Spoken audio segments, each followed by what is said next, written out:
If we got a show for you. Lil Sean.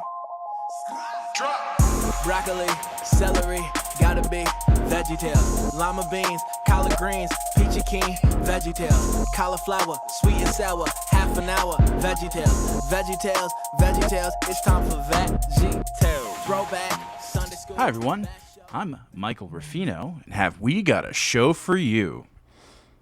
So today, in lieu of discussing the first sing-along video, since we're going to be doing all of the Christmas episodes in December, we managed to get an interview with the man himself, Kurt Heinecke, music director of Big Idea and composer of the VeggieTales episodes, Jonah, Pirates Who Don't Do Anything, 321 Penguins.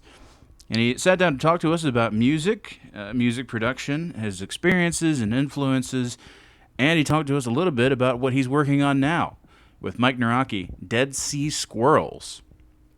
So it was a lot of fun, great interview. Hopefully he'll be back on soon, talk to us a little bit more. It was a lot of fun, and it was a great interview. He's got a lot of great stories. So just to get started, kind of be a freewheeling interview here. What was your kind of early musical influences? Cool. Yes, I grew up in a musical family and a family of teachers. So my mom was a church choir director. She taught voice in school. My dad sang in the choir, and starting in about junior high and high school, I'd sit next to him and sing in the choir. And I've got two older brothers, and they were both musical. And so I'd always hear instruments playing, and kind of I thought they were cool, my brothers, and so I kind of wanted to emulate them. So I just kind of grew up around it. And then my one brother was a trumpet player, so in junior high I started trumpet and played trumpet in band and all that sort of stuff. I was the typical band geek. But then I also was dabbling in I was never a great piano player, but around high school I started dabbling in synthesizers and arranging and tape recording and just things that I found interesting, and just kept pursuing it, and ended up getting a music education degree. So I was a band director and a music teacher for a couple of years, and then I was a church music director for several years. And then out of that, and maybe I'm getting ahead of the story here, spoilers ahead here, it was out of that church that the founding members of VeggieTales were attending. So that's how I got plugged in with them. Neat. And so growing up, what were some of your favorite bands and artists that really... Interesting. My brother sold me his Magical Mystery Tour and Sgt. Pepper's Lonely Hearts Club Band albums, the Beatles, for 75 cents each. And Such a deal. Yeah. But my other brother was like, why did he sell them to you? Why didn't he just give them to you? He's your brother, Right. But I remember listening to those. I was probably in first, second, third grade, and I thought those were the coolest. But then ironically, I listened to I wasn't, well, again, band geek. Now that doesn't explain this, but my parents all kind of being around classical music. Like in high school, I was listening to a bunch of two main things, and this sounds weird, but the first sounds less weird. I listened to the Star Wars and Close Encounters of the Third Kind albums over and over and over. Excellent. My friend, he had an 8-track tape burner, and he burned a copy of the Star Wars album onto 8-track for me because I didn't have the album. And so I would lay on our couch, and I don't know, does anybody know, 8-track tape players, you had 4 spots on the tape you could hop around. So if a tape is 60 minutes long, you could start at 1, 15, 30, or 45 minutes into it and jump around.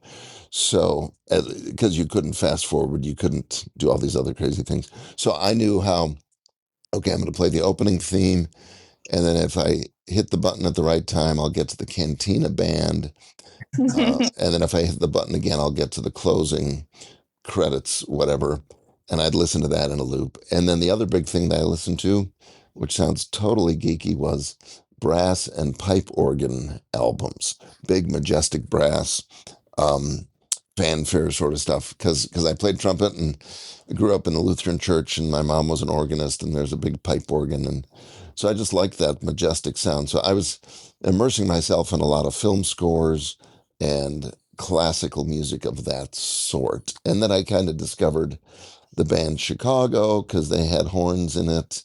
And then I discovered in high school a lot of, at that time, contemporary Christian music. And it's funny because my wife grew up on all the standards, country and pop, and she'll be like, "Oh, do you know this song?" I'm like, "No, I haven't heard that one." She's like, "No, what do you mean?" And because I was listening to other stuff, so. But I'm trying to get caught up these days. I don't know that, but I do know Larry Norman and Keith Green. Yes. Yep. Larry Norman, ironically, I wasn't into heavier rock back then. I was like second chapter of Acts, Michael and Stormy O'Marty, and Truth. Glad. Glad was huge for me because, again, they had different harmonies and that sort of stuff. Yeah, Stryper was a little too far. I'm alienating my Jewish friend. Yes. No, I was like, I was also a trumpet player. I just listened to a lot of ska. Ironically, yeah. I think half the ska bands that I loved, I later found out were Christian bands. I was like, And oh.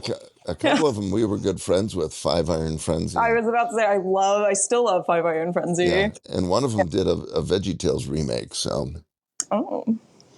Yeah, that album I remember being pretty. That was where you had like pop singers cover VeggieTales songs. I remember that was a punk rock Pirates Who Don't Do Anything was an inspired choice. Yes, well, and in fact, maybe one of the bands, actually, it was before that they covered one of our songs, and I'm sorry, I apologize, I don't remember which group it was. Was it Five Iron Frenzy or another one of them? But when back in the day, we had one of our big premieres at one of the big Christian booksellers conventions, and we actually hired them to play at the release party, the premiere preview party, and they played the VeggieTales song they had covered, and then they did some of their stuff. Yep. So pretty cool stuff. Yeah, that's very interesting. So, what were some other film scores that really stuck with you and inspired you? Especially later on when you're scoring VeggieTales. Really, I mean, Star Wars was huge, but Close Encounters, I know most people prefer Star Wars and have more memories of that and the franchise, but Close Encounters of the Third Kind resonated with me as a movie. I think because it's a realistic, like, what if movie, and the music by John Williams was so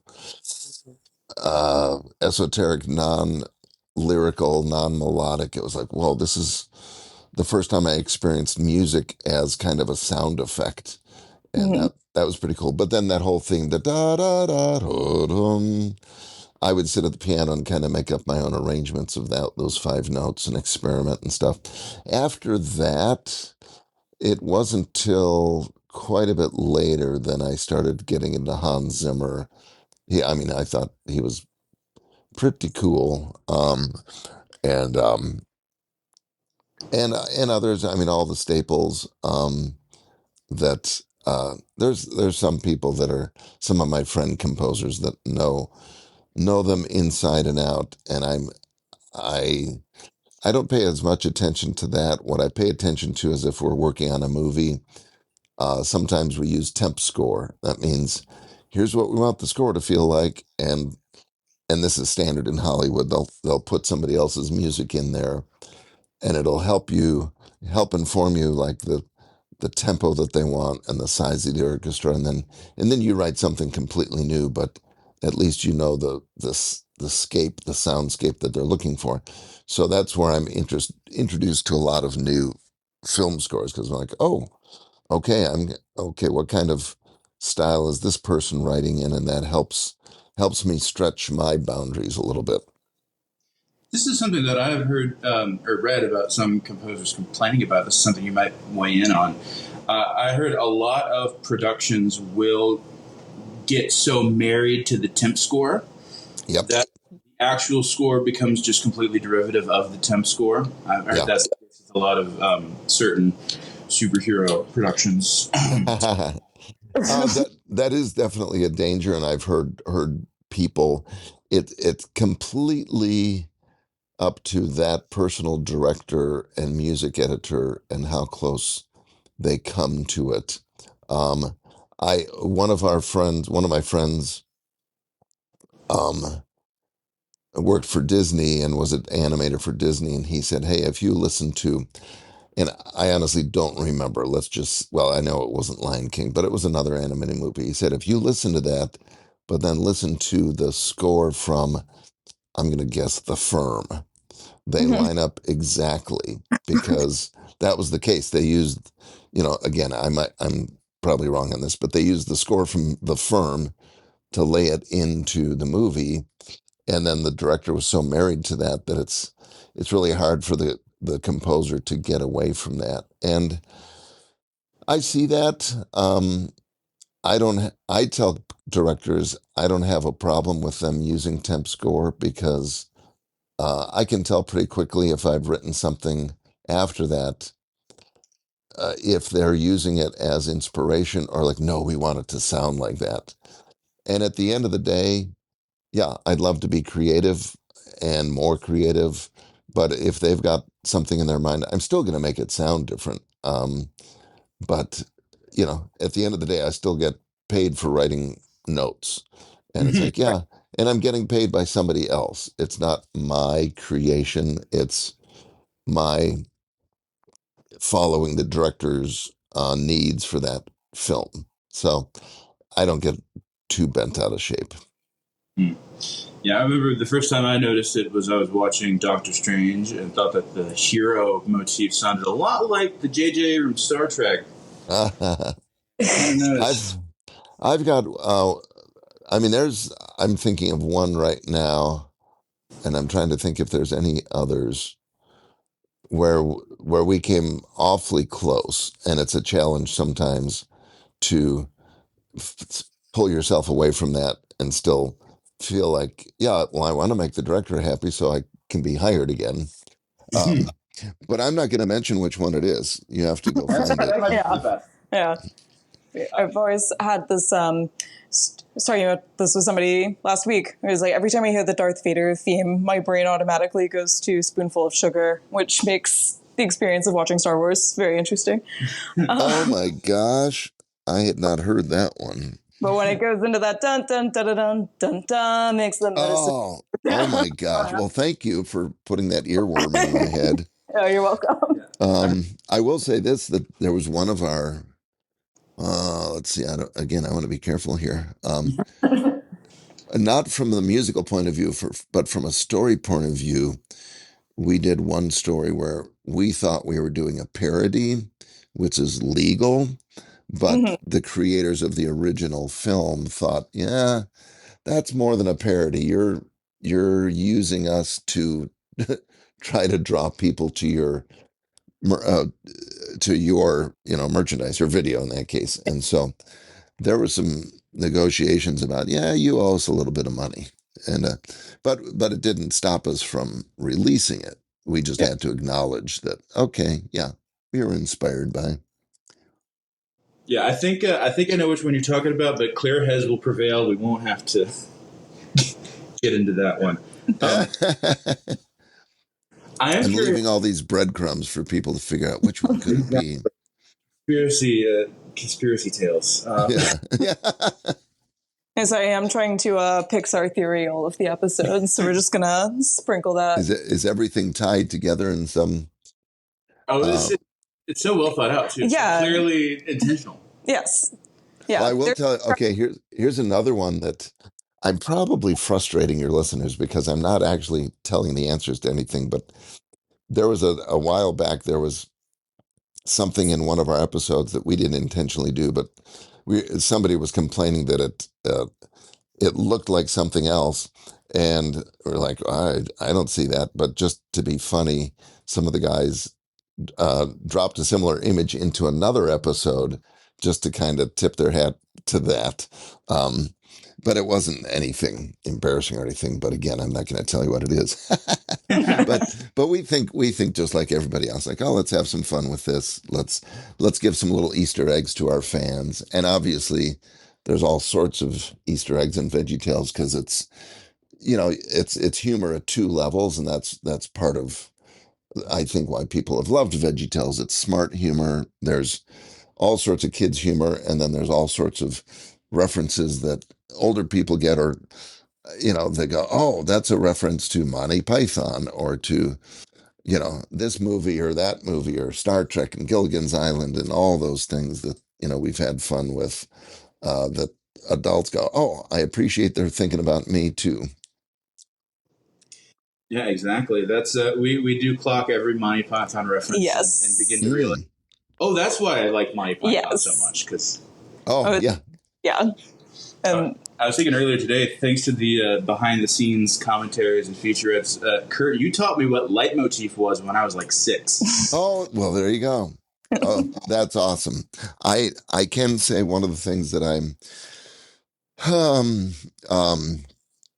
I don't want to say proud of. It sounds like a weird way to put it, but I've got a music education degree. I've got a classical background, but a lot of different. I mean, I've played jazz and all sorts of acoustic and ethnic music, and I've never felt like I was writing music for a kids show. Meaning, okay, if Mike and I do Barbara Manatee. Barbara Manatee, you are the one for me. That's a legitimate tango. We studied what a tango is. Mike and I together watched the movie Tango, which is a little awkward. And again, Mike Naraki, of course, Larry the Cucumber, co-writer of the Silly Songs. We watched the movie Tango. I studied tango CDs or songs. What are the instrumentation? What are the chord structures? What's the rhythm? And I actually would write down favorite chord sequences, like, oh, this is a common chord, or a chord a chord sequence that I really liked in a certain song. And I had a whole sheet of different chord sequences, so that then when Mike and I started developing the melody, I would then try to plug it into all of these different little snippets of what I liked in hearing different tangos. And then I literally wrote a legitimate tango. The humor comes in when you have a nude, limbless vegetable singing over that legitimate song. So again, taking almost all of our silly songs as an example, I don't have to make my music funny, because Larry himself takes himself seriously. yeah. He takes the song seriously. It's a situation he's dealing with, but we're looking in from the outside and seeing the humor of that. And so I don't need, so if I take my music seriously, that is um, that's representing Larry in his seriousness, which then makes it funnier for us to look in from the outside. I don't need to be going, hey, look here, this is funny, woohoo, da da da. Now I do that in other music, I do that in my score and that sort of stuff. But Belly Button is another favorite of mine and a lot of people's, and I studied what makes a boy band song a boy band song. I borrowed CDs from our babysitter at that point, because our daughter was young and our babysitter was in high school, and she had all the boy band CDs. So how do the harmonies work? What sort of synthesized instruments or drum machines are they using?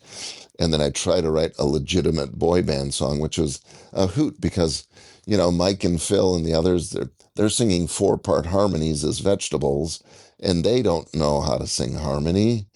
They're lucky enough to hold a tune. Now, sorry, Mike and Phil, that sounded bad. But Mike Mike has a habit of, and it's hilarious, he has a habit of whatever sticks in his head first, that is the melody. And then I have to correct him over and over and over to get that out of his head to find no, it's this, Mike. Oh, it's that note over there, Mike. Oh, it's that note over there. So we just go over things over and over. And so having my music education background, I think helps. Just okay, I'm dealing with people that are terribly gifted and creative. And actually, Phil's got a real good voice. And Lisa, his wife, is the voice of Junior Asparagus, and she's got a beautiful, classically trained voice. Um, so yeah, it's fun to be able to like massage them into the correct parts, especially if we're doing harmonies, and so. But I love keeping it. It's always a little rough around the edges. It's Veggie Tales. It's like, oh, it's okay. If you go back and listen to Beatles songs, they're very rough around the edges, but there's a spirit and a cohesiveness and creativity that outshines the roughness because it was four guys playing in a band. Here we've got vegetables singing, so they don't have to be absolutely perfect. So you were talking about the leitmotifs, all of that to say, I'm proud of the fact that I try to make the music, I try to write some depth to it. And I've confirmed that 30 years later because I'll have adults or musicians say, "Oh man, I couldn't stand the Purple Dinosaur, but I loved your stuff because there were things to listen to. There were things hidden." Um, and I can give you two more examples if you want to hear them. Oh yeah. Oh, please. Like anytime we would do a Christmas episode, and I was scoring the Christmas episode, because I'm all about Christmas, and I've got dozens of Christmas songbooks with references to stuff. And so in the score, I love to just fit as many references to Christmas carols as I can, in like leitmotif. It's a 6-note little reference, Close Encounters, da da da da da. There's a leitmotif. It's not a full blown melody that lasts for 8 measures. And so I love dropping in little references to Christmas carols, which you might not notice, but I know they're there. And somewhere along the road, somebody who's a musician says, "Oh my gosh, did he just sneak that in there?" Do you remember Lyle the Kindly Viking? Oh, yes.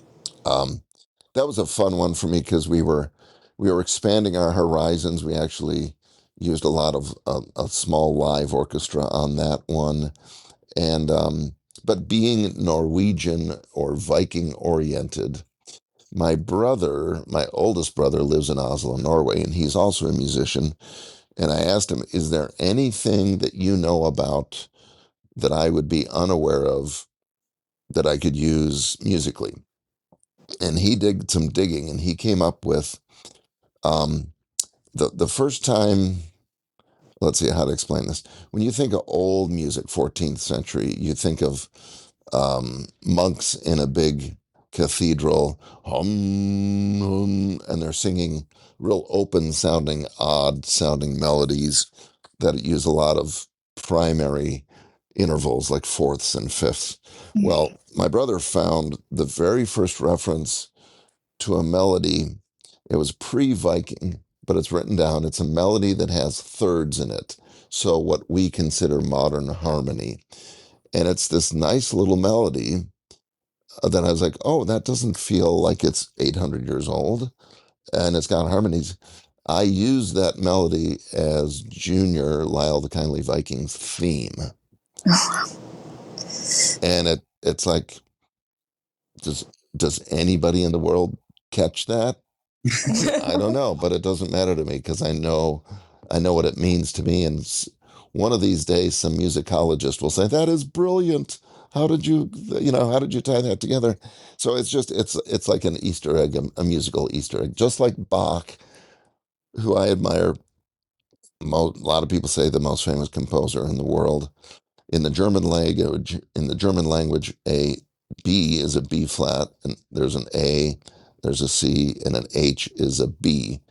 So B flat A, C, B, da, da, da, da. He would hide that 4-note theme in his music all over the place. Oh, I'll have to listen to that for that now. So it's that sort of thing. Hey, I'm just putting an Easter egg in, see if anybody knows it. It's to, make it interesting for myself and have some fun with it. Yeah, exactly. I remember hearing stories from the writers' room of Mystery Science Theater. They're throwing out a million jokes a minute, and there were some people. Are some of these jokes too obscure? And they said, "Well, the right people will get it." Right. Yeah, and it's just like going. I'm a big fan of the Disney parks, Disney World parks, just because of the attention to detail, and Yep. it's things like hidden Mickeys. Uh, it might be the 20th time that you visit that you find out, oh, in that painting on the wall, there's a hidden Mickey. Well, that's what keeps bringing you back. It's like, oh, what if there's something I've missed before? And you're discovering all these little things. It's the same thing. If we bury a joke in there, it might be. I mean, literally, the VeggieTales is 30 years old now, so you might be finding out a reference from 30 years ago just now. You go, oh my gosh, I didn't realize that. Okay, silly songs. You are his cheeseburger. At, Yeah. at the end of that song, do you know what that is referencing? Oh, I no, don't know. I don't know. And this isn't even an Easter egg as much as, oh, this was a musical inspiration. It's Meatloaf, the artist Meatloaf. Oh, wow. He, The I hair. mean, Mike Oh. Hiraki was like, Mhm. I want this to feel like a Meatloaf rock ballad. And so Yeah. that's what I was listening to. And that middle section, the cheeseburger, da, da, da, da, da, da, da, da, da, da, da, da, da, it just keeps growing and building. That's Meatloaf. And then at the end, you are his cheeseburger. That's totally Meatloaf. Yeah. So, Yes, I'm still sore because yesterday I got back from rehearsal. I'm in the Rocky Horror Shadow cast and I'm playing Eddie. So I'm uh-huh. still sore from running around and rolling around and jumping. Being me. From being Meatloaf. I'm Yeah. sore Meatloaf. Oh, that's funny. So, yeah, and there's there are certain times that it's obvious, that because I haven't explained it really yet, but Mike Naraki is usually the instigator of silly songs because he'll come up with a wacky idea, he'll come up with the lyrics, uh, and then some sort of reference like, "Hey, I want it to be this style," or "Here's a melody I've got stuck in my head," and then it's my job to then take that, blend it all together, figure out, okay, let's make a song out of this. We need a stronger chorus, or let's extend the chorus and cut down on the verses because it's just too wordy. But we need, or maybe it's not too wordy. I mean, talk about "I Love My Lips." But then we need a hook. We need to hear the chorus a couple more times so it gets stuck in our head. So let's repeat it, or let's double it here, and then let's repeat it at the end, and let's add a key change and build up the instrumentation and whatever. But what was I responding to? I don't remember what you mentioned. Well, that was something I was going to ask about because I'm curious how your workflow evolved. Because my understanding is you started with a couple of synths, and then by the end of VeggieTales, you were working with orchestras. Yeah. So literally the technology or that sort of stuff. That's what you're asking about, right? And how you approached scoring and How it writing. grew so much. Oh yeah. Well, at the very beginning, I mean, nobody had made a computer animated episode. We were, Where's God When I'm Scared came out 2 years before Toy Story. Mhm. And so Mike and Phil, they were both in computer animation and video editing, but this was a first for them. They didn't have the budget to, go to Nashville. Hey, or LA to say, hey, we need somebody to help produce these songs or write this score. And I was the music director at the church, and that they were going to a Park Community Church in Lincoln Park, Chicago. And there's now, I think, 7 different campuses. They keep growing. It was exciting to be in a formative part of that church in the heart of the city. But I had a lot of freedom musically. So, one Sunday, I would always do a fresh offertory piece of music every week. It could be a jazz tune one week. It could be a classical tune on harpsichord and piccolo trumpet the next week. And then one week, my daughter was 6 months at the time, and I had, made videotapes of her, literal tapes back when we had videotapes. And I sampled her making, baby sounds. I think a sneeze and a ah and whatever. And because I had a sampler, or actually I should say the church, their keyboard had a built-in sampler. And then I wrote a offertory that was based on the tune Jesus Loves Me, but I incorporated all of her baby sounds into it. And I kind of introduced it tongue in cheek, saying, well, my daughter created this song for this offertory this week. So I literally just hit play on the sequencer and just left the stage because there wasn't anything for me to do.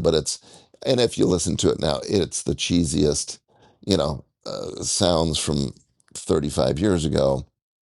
But then it's got these,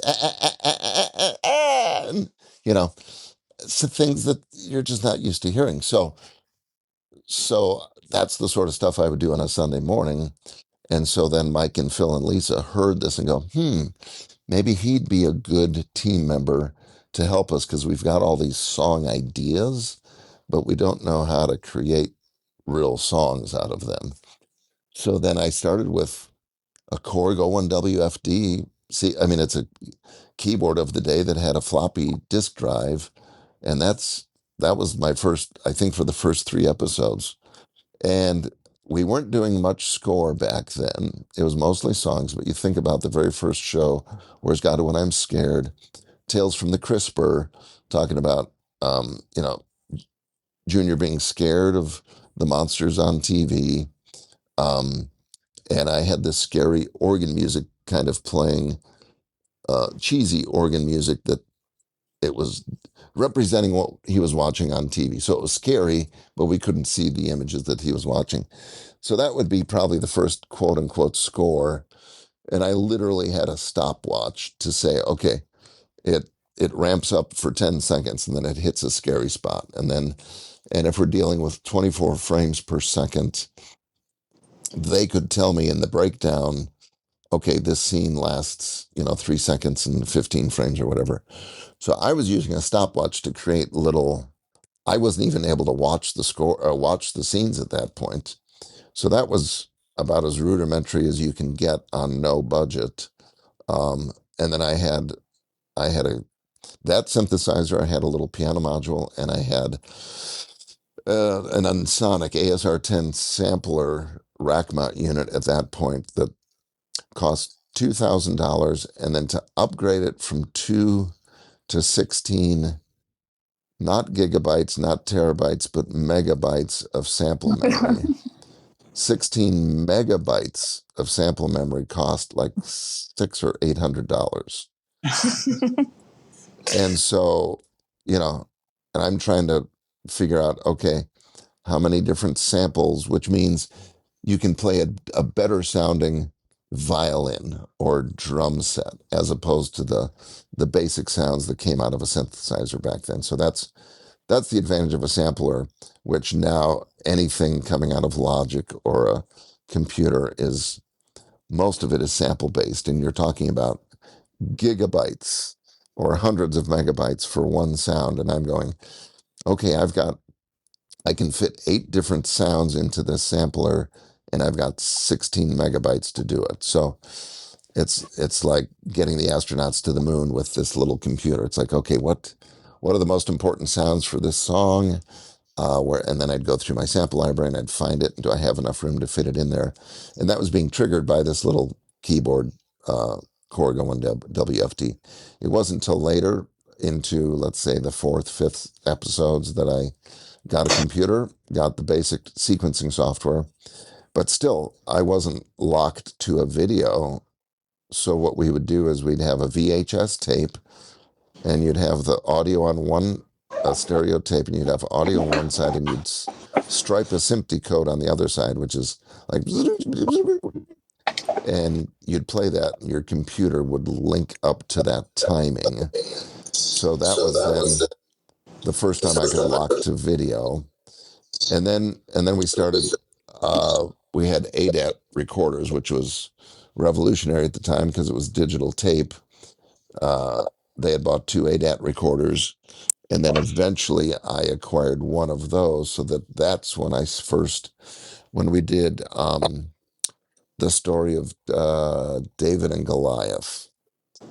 That's the first time really that I was able to use my trumpet, because I played trumpet, to do the wah wah wah. I did a wah wah mute for Junior being David against Goliath.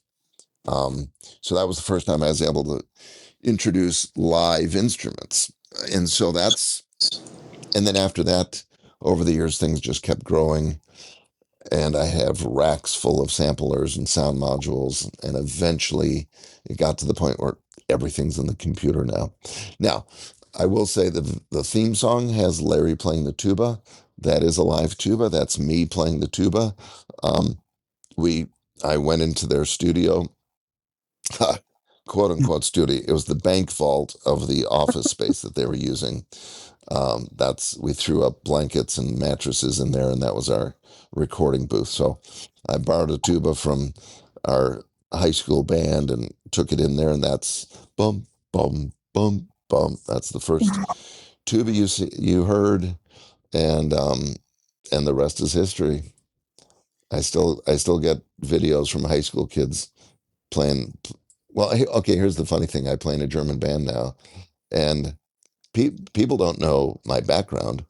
And I've had, on a half a dozen occasions, some high school kid just comes up and goes, VeggieTales, do you know VeggieTales?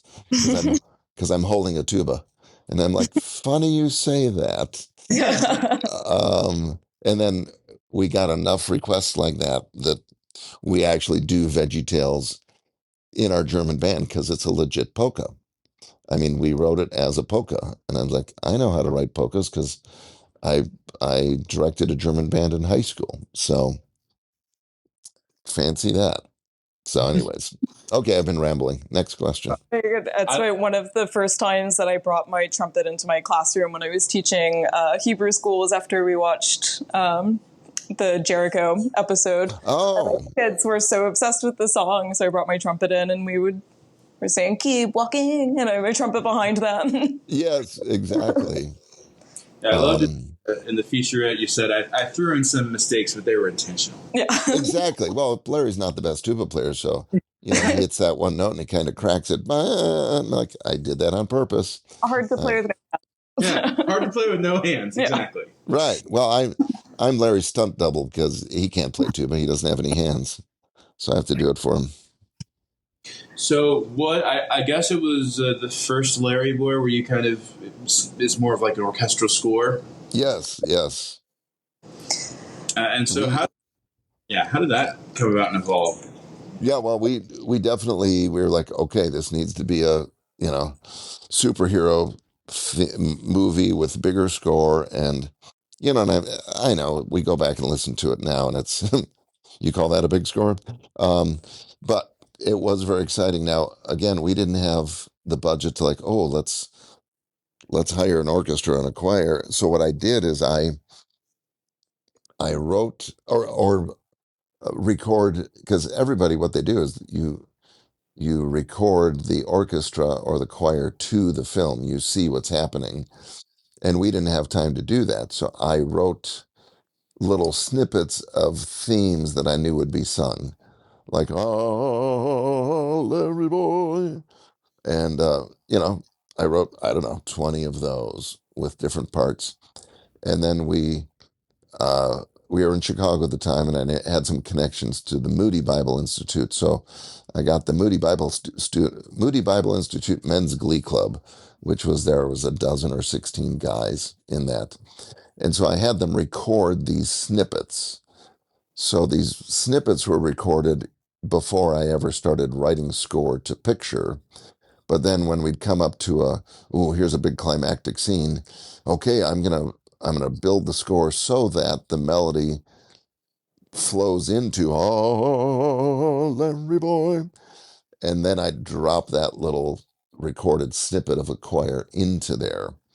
And so then with that, and then with me being able to do some brass, uh, trumpet and trombone. I don't remember if I was playing French horn at that point, but anytime I could play some live brass over my fake orchestral synthesized instruments, it just brings more life to it. Same with going way back, like recorder I was playing for the sheep. Oh, okay, here's another. I'm proud. I'm proud of this one. Here's another Easter egg. Um, let's see, which episode was that where Junior was the shepherd? David Stein Pickle. Yeah. Yeah. So the theme for the sheep on recorder is bum ba da bum ba da ba da ba da bum ba da ba da bum bum bum bum ba ba da bum ba da bum ba da bum da da bum ba bum ba bum. What is that song? He's working with sheep. It's Bach's "Sheep May Safely Graze." Oh, Or no, it's it's not "Sheep May Safely Graze." It's oh gosh, my mind just went to the other one. It's ba dum da da dum da da dum ba da da dum ba da dum ba da dum ba da da da, which is "Sheep May Safely Graze." I'm getting it stuck with "Jesu Joy of Man's Design," which is the other tune by Bach. So yes, that is "Sheep May Safely Graze" by Bach, and I used the melody, but I kind of jazzercised it. So anyways, there's another example of playing one live instrument on top of all my fake instruments. So with Larry Boy, I was able to do a little bit more of that, started adding some more live instruments and the choir. And then the rumor weed, which was not the first, or was the rumor weed the first one or second one? and No, Fib from Outer Space was the first one, yeah. which I actually own a theremin, which is the who. Yeah, that very. So I actually used a little bit of theremin in there when, outer space. But then the next episode was the rumor weed, and I used it sounds like a muted trumpet, wah, wah, wah, wah, wah, wah. But I did something that I've never seen anybody do before. But I was like, oh, this could be interesting. There's an instrument called a talk box that Mhm. some guitarists use where they'll play their guitar, but then it's being fed through a tiny speaker through a tube that they hold in their mouth, and you get that wow, wow, wow, wow, wow, wow, wow. There's a really one or two famous guitar soloists. Wow, wow, wow, wow, wow, wow, wow. I'm trying to remember which tune that is, No, but Peter. yeah, Peter Frampton. But it feels like it's being spoken because it literally is. Mhm. So I had to do that in two steps. I took my trumpet, I played the theme. Um, Rumor weed. I don't remember how the melody goes, but I played the theme. Ba-da-dum. But then I played that recording back through the talk box into my mouth, and I formed the words rumor weed. So you're hearing the trumpet say rumor weed. Oh, wow. And Kurt, don't sell yourself short too. That rumor weed score is better than most Marvel scores. Well, thank you very much. Just the very operatic. You might get a kick out of this. Every night before bed when I was a kid, my dad would reenact the entire Milk Money Bandit sequence Oh my gosh. for me as a bedtime story. This was night after night for a while. Oh my gosh. And Well, that is Larry amazing. Boy was definitely part of it. Yeah. Well, and if you remember the Fib from Outer Space, what is it that Junior and Laura had broken? The bowling plate. Yes, the Art Bigotti. The Art Art Bigotti, limited edition electric bowling yes, plate. commemorative bowling plate. If we were on video, I could show you. They actually made a couple test bowling plates for merchandise that never became anything. But I've got one hanging on my wall, which is literally the Art Bigotti bowling plate. Oh wow. Please send me a picture. Yeah. Because that will go on Instagram. And that was always my dad's favorite episode because he had collected bowling plates as a child. Oh my gosh. Yeah. Yes. Remind me after this, send me an email and or Sure. text me and I'll send that to you. We also, for the wrap party of that episode, back when we had a budget and were successful and we had really cool wrap parties, everybody that was involved in that show got an authentic purple Art Bigotti bowling shirt with the big Art Bigotti logo on the back and then our names embroidered on the front. So I still have that also. If I go and speak to a college class about, music and VeggieTales, that's the shirt I'll wear and I'll be like, okay, anybody get the reference? And then we'll see who's a true VeggieTales fan. Kurt, you spiked my curiosity. Top 5 Big Idea rap gifts. The gift you got at the end of production, the rap gift. Yeah, that shirt was really cool. That was one of the most memorable. We got little plastic Viking hats for Lyle the Kindly Viking. The one that we did, was that some of the locations, because we actually, that rap party for uh, uh, Fib from Outer Space was at a bowling alley. And then I think it might have been for, gosh, see, I don't think we did big rap parties at the very beginning when we did the Star Trek spoof. So maybe this was a 321 Penguins rap party. There was a uh, uh, museum near Chicago. It was a small museum, but it was because one of the astronauts was from that hometown, and they had like a little museum for him with some of his stuff and some other things. And so one of the rap parties was at that museum. That was really interesting. I'm trying to think what else we did. Do you remember when Larry sang the blues for a silly song? I don't remember what the title of that was, but the irony of that is Larry's too happy to sing the blues. I remember that one, yes. But we had, and they weren't rap party gifts, but they were available at that time. Do you remember when everybody used to have an antenna topper on their car? A little rubber. Oh yes. Character of some sort that you'd stick on the end of your antenna when cars had antennas. We had a Larry antenna topper that was a blues Larry. So he had a black, fedora hat and black sunglasses. And I thought that was the coolest. I actually had a couple of them because I would had them on my car for a number of years. I'm just looking around to see, because I've got a lot of stuff in my studio.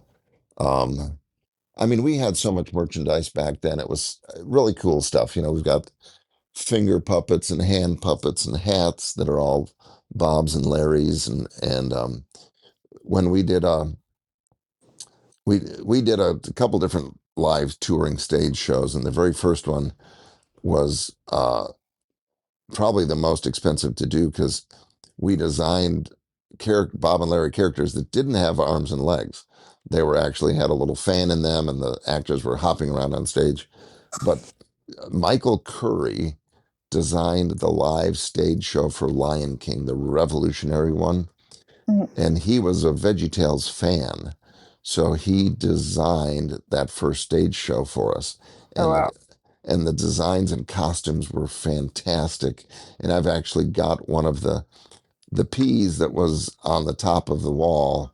So he's got his big helmet on. I've got one of the peas sitting in my studio that came from that show. And he looks unbelievable. So yeah, so a lot of fun, different things like that. Yeah, those huge puppets were very impressive looking. I remember. Yeah, and then after that we had, which were more.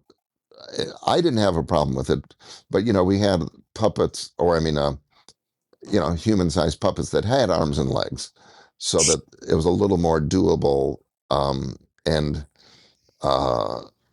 we used to. There was the music boat cruise, which was music, all different Christian music, and they'd bring the Bob and Larry characters onto there, and I would interact with them on different premieres and stuff. And the funny thing is, when my daughter got married, because she was one when VeggieTales first came out, so she grew up on VeggieTales. She didn't know this, but I had gotten the Bob and Larry characters to show up at her wedding reception dance. So she had no idea, and I forgot how the DJ did it, but it was like bump, bump, bump, bump, and they came out, and the crowd went wild, and my daughter was mad at me. She was mad at her husband too. He's like, "You knew about this?" And he's like, "Yeah, I thought it was a great idea." And we got this picture of her, like her hands on her hips, scowling at me, and and I said, "Gretchen, you got to realize, Bob and Larry basically paid for your wedding." Right. And she said, "Yeah, okay, you're right." And then she loosened up, and then they were playing dance music, and I got these two college kids to do Bob and Larry, and they were like mosh pit. I mean, it was hilarious. Everybody was just going crazy. Picture, phones coming out, getting pictures, dancing with Bob and Larry. So it was fun. That sounds like a blast. Yeah, Yeah. I'm definitely gonna change a few things around in our planning. Yeah, exactly. So, so you kind of started working on score. What was it like going from a half an hour video to an entire movie with Pirates and Jonah? Yeah, it was a good question. It was a good uh, ramp up. We had years to kind of ramp up.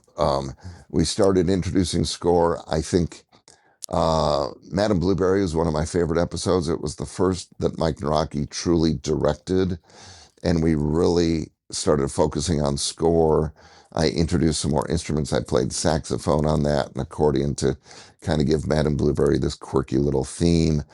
And Mike and I we went back and forth a lot because neither of us had really focused on that as much, creating score that emotionally tells the story. And then you've got, fantastic songs like Stuff Mart to the Blue Danube and the Stuff Mart rap, which that's all Mike doing, coming up with that idea, scuba, scuba, Yeah. and that sort of stuff. So, that was the first big step. And then you get into Esther, which was our, we purposely said we want to ramp this up because we know we've got a movie coming up. Let's make this more theatrical. I hired a string section, like a 12-piece string orchestra that I layered on top of the rest of my orchestra. And I had been arranging since junior high. I've been dabbling in writing for different ensembles all that time. So it wasn't like, ooh, what am I going to do? But just expanding the palette. And then once we got to our first movie, um, not Pirates, but Jonah, we had time. It wasn't like some of the Hollywood, oh, you've got 3 weeks, or, there's always panic, and composers are known for not getting sleep. But we had enough of a runway. I would basically write a minute of music a day that would get, I'd sit down with the director, Mike or Phil, and there was some temp score in there. So it inspired me like, oh, okay, this is going to be soft and lyrical, or this is going to be big and bombastic. So then I knew what they were looking for. I'd write something very rough. They'd sit down, they'd approve it, or we'd fix things, and then I'd fill it out in my synthesized orchestra. So I'd make it sound as close to a real orchestra as I could, so that then I could play it for them with the picture, and they go, "Yeah, that's what we want." They'd approve it. Then it would go to orchestration, which I had a pretty good start because in my sequencer in my computer, I already had it. Here's the string parts, here's the brass parts, here's the percussion parts. But then we'd have somebody that would then take that and say, okay, now we just take this line, this melody, and now I write it out, or in the computer, create it for the violin section to play. And then, yes, we spent a week in Seattle recording the Seattle Symphony. But by that time, we had been working on it for a couple months, and I knew exactly what it should sound like. There wasn't any guesses going on.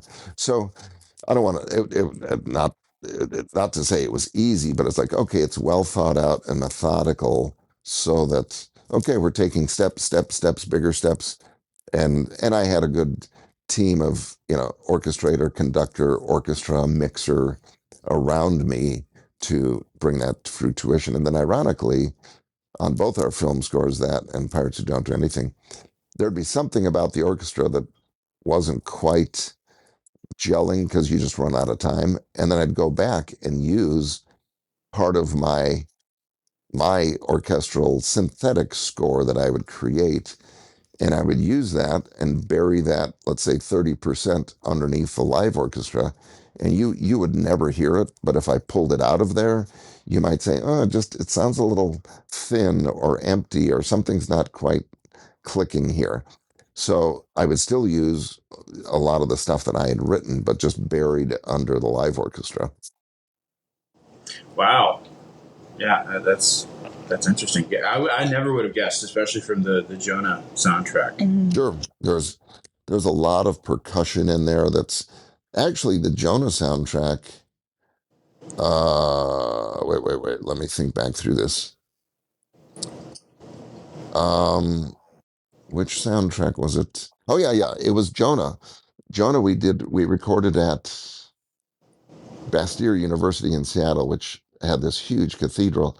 So we didn't record the percussion with the orchestra because it would have just taken over the whole space. So we recorded separately, but then I actually there's a lot of percussion in there that is not played by the live orchestra. There's a lot of samples in there of my own stuff. Now I've talked to legit Hollywood composers since then, and that is much more common these days than you realize because the sample libraries are so good. That's why you get a Marvel score or a Hans Zimmer score, and there's a whole wall of synthesized or sampled instruments in there, and then they keep them in and just add a 80-piece orchestra and a 100-voice choir to that, and it just keeps getting bigger and bigger. And so, when you hear these big batteries of drums, that might be 8 different libraries of drum sounds playing. Or you've got a Hans Zimmer that has the budget to say, hey, I just hired 8 of the best drummers in the world and put them in a room together and said, here's the tempo, let's create something together. And he just keeps the tape recording, and then he has his people cut up all of that into snippets and literally his own sample library based on his recordings, and then he can access that wherever he needs it in his film. So that's why you get just incredibly big sounding orchestras and over the top stuff, which ironically now some of the most compelling scores are the most intimate ones where it's obvious it's not a sample library because it's a solo violinist playing very lyrically and emotionally. Now, also the last big film score that really impressed me was John Murphy's score on Superman. I'm not directly familiar with that one. Ironically, I'm almost embarrassed to say this, but I don't listen to a lot of music. That's fair. Yeah. Because that's all I'm doing all day is writing music. Or I'll listen to, like, my favorite Sirius channel is the 40s music. Yeah. So it's all, little swing band combos doing happy music. No, that's fair. Yeah. Yeah, I really stuck with. I saw the movie about George M. Cohan. Was it? I think it was called Born on the 4th of July. There's a really funny scene in it where George M. Cohan wrote like Your Grand Old Flag. He wrote a lot of, of course. Alexander's. No, I'm thinking who wrote Alexander's Ragtime Band. That wasn't Cohan. That was who's the other big composer from back then. Anyways, sorry. And it was Yankee Doodle Dandy. That was it. That was the name of the song. Yeah. And there was a scene where he had retired, and there were a bunch of like kids with their kid music, and their idea of trendy pop music that the kids know that they don't know the classics was they were singing Jeepers Creepers. Okay. So yeah, this modern music from the 40s isn't as good as the music from the 19 from World War One. Yeah. These kids, they don't. Alexander's ragtime band is Irving Berlin and That's who I'm thinking of. Yep. Yep. But yeah, it's funny. And one, it was interesting just talking about different levels of music. My son was talking to my older brother, and they were talking about, what kind of music are you listening to now? And my son is into all the old stuff, yes. And, you know, the bands from 50 years ago. And my brother made the point, he's like, man, when I was in college, I wasn't listening to music from the 20s. It's just an interesting perspective Mhm. that, 50-year-old music is real relevant right now because there's this depth and genuineness to it because nothing's done on the computer. There's no pitch correction. There's no digital, hey, let's copy and paste this part over here. It's like real humans playing real music. Yeah, and I love the. I'm always interested. That's why I've loved chatting with you so far because I love stories about production. Hmm. Why certain decisions were made a certain way, and the behind the scenes aspect, or why this instrument was chosen, or why even when bloopers or goofs make it into the actual song. Yeah. Yes.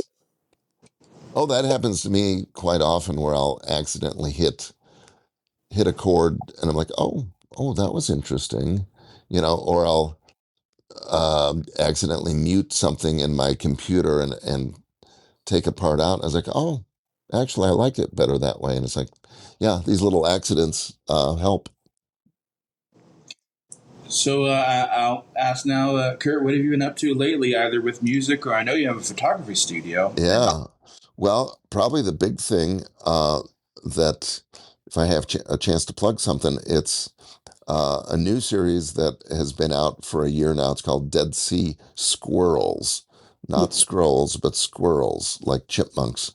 Um, so Mike Naraki, aka Larry the Cucumber, he's written a book series for kids, let's say elementary to young junior high kids, called the Dead Sea Squirrels, and it's a hilarious concept. In uh, Mike being Mike, he came up with the title first.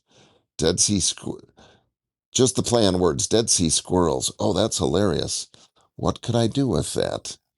So the premise is this archaeologist is working in the Middle East, digging up the Dead Sea Scrolls and that sort of stuff in the caves, and he brings his family out with him and their young son.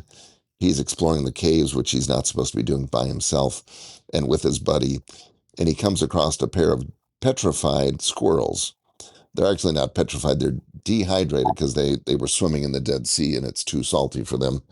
So they're dehydrated. He thinks they're cool, so he sneaks them. He brings them home in his backpack back to Tennessee.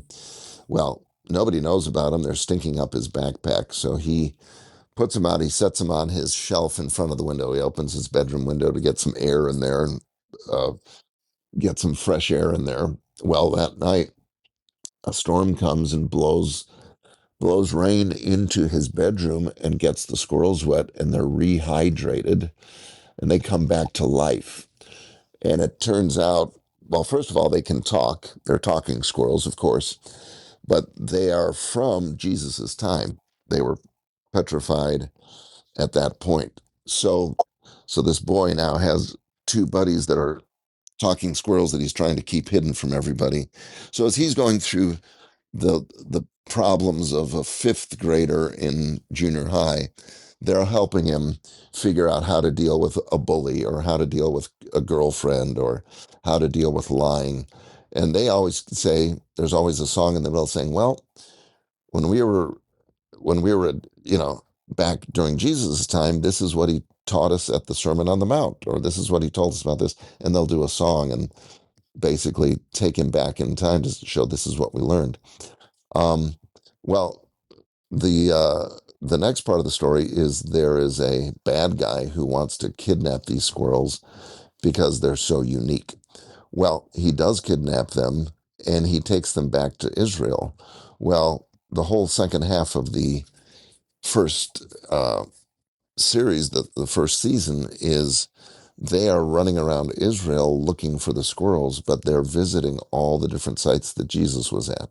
So here we're in Bethlehem, and this is where Jesus was born, and they're learning something about Bethlehem, and this is where all these different aspects of his life. So they're getting a real historical history lesson about Jesus, but since it's written by Mike Naraki, it's got these two levels of humor, just like VeggieTales.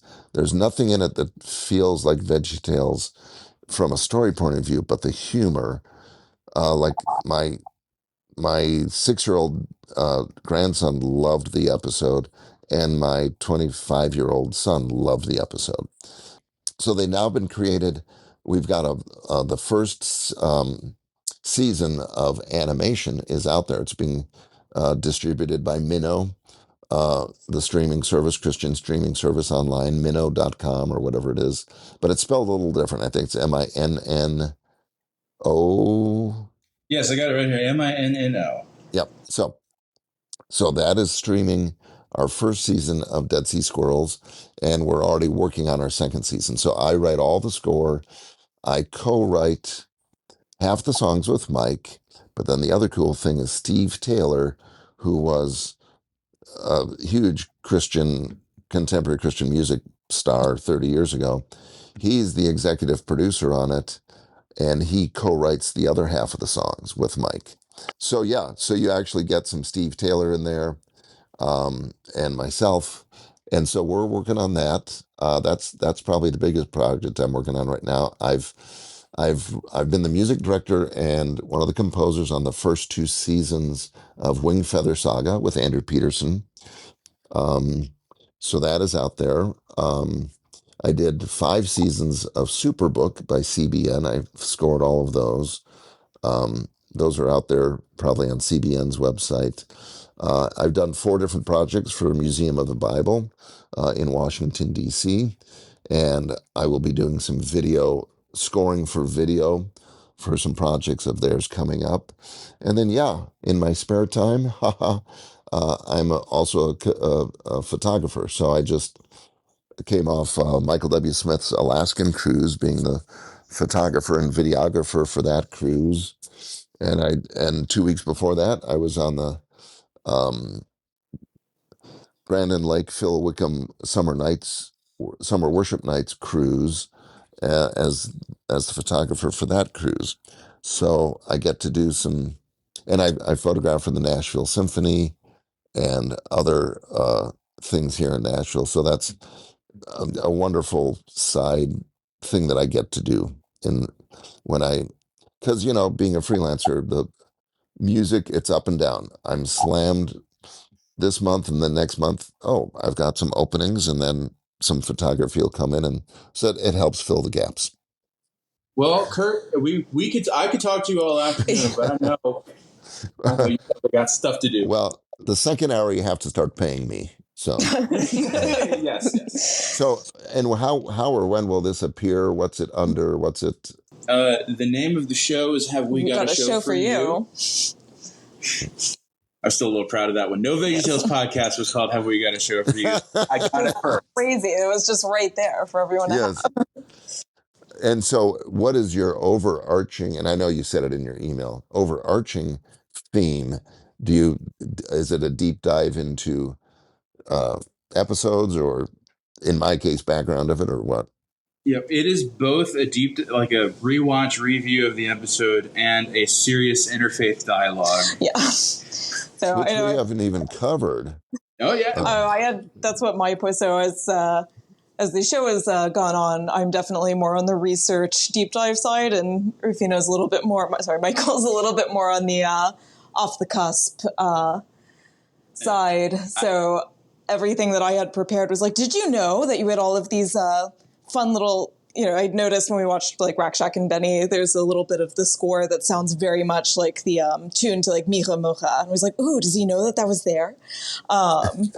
But we look, because I have a background in Jewish education and my bachelor's is in comparative religion, and so we, I come to it from that like more, but obviously the like Jewish side, and then Michael's grown up with Catholicism and Protestantism, kind of. so we like to bring our comedian friends in to have very deep discussions with us based on VeggieTales episodes. Yeah, whenever she has questions about Jesus' teachings, I'm just like, oh, I didn't train to do apologetics. I'm going to try, though. Yeah, do you want Jesus as a cucumber version or? Oh, actually, that was funny.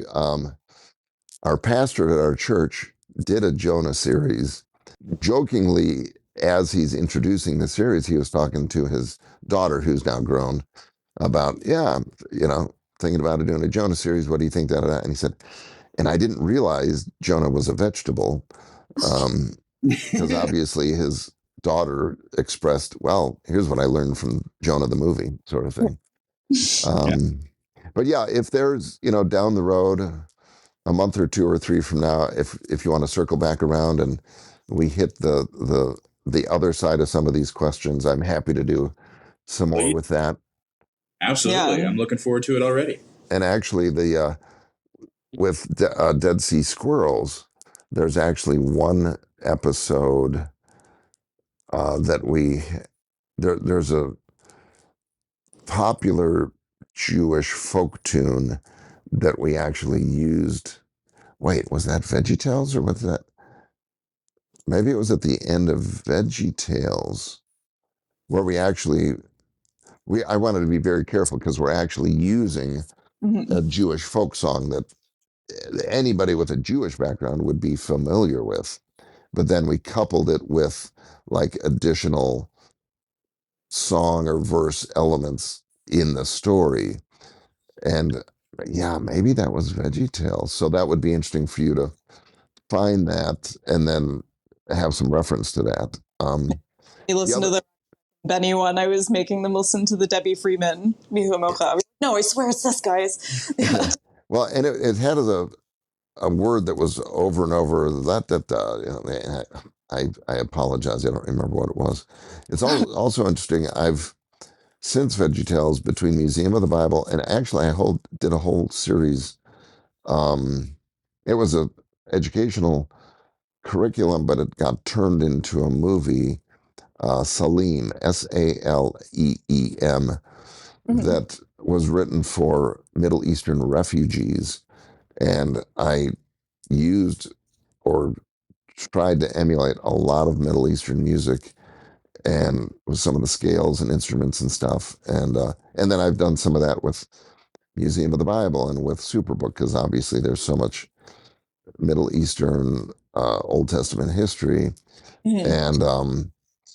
And for that, it's gotten some awards in Europe and the Middle East and film festivals. And it was actually played for refugee camps and orphanages over there. And we were getting reports back that they really enjoyed the music and it was legitimate and authentic. I was like, thank goodness, because, I study it, but that's not my background. So it was very rewarding to hear, okay, I'm doing something right. I'm on the right track to help move the story along. So yeah, but we'll save that for the next episode. Yeah, absolutely. Yeah, please. Thank you. I'm looking forward to it already. Thank you so much, Kurt. This was great. Thank you. Yeah, it was a lot of fun. A lot of fun to just shoot the breeze and tell some stories. Yeah. Oh, please. Yeah. So, all right. Hey, good to talk to y'all. Yeah. Talk to you later, Kurt. Thank you again. And so that was our interview with Kurt Heinecke. He had a lot of great stories and was a lot of fun to talk to. We look forward to having him back on the podcast. We'll be back next week with a regular episode where we discuss Larry Boy and the Fib from Outer Space.